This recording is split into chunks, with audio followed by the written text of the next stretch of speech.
ধৰ্মৰ লৈ ৰাজনীতি কোনে কৰে? ধৰ্মক লৈ ৰাজনীতি কৰা দৰকাৰী নেকি? ৰাজনীতি আৰু ধৰ্মৰ লগত কি সম্পৰ্ক আছে? ধৰ্মক লৈ ৰাজনীতি কৰিলে তাক ৰাজনীতি কয় নেকি?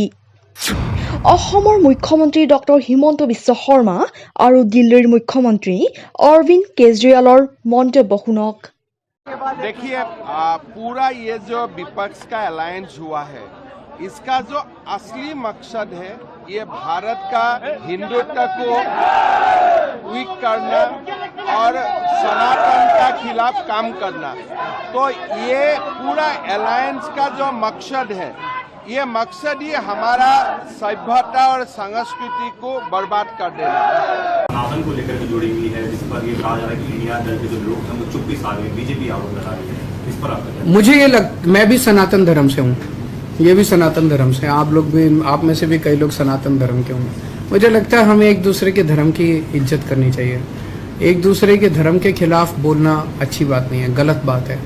एक दूसरे के सबको एक दूसरे के धर्म की इज्जत करनी चाहिए।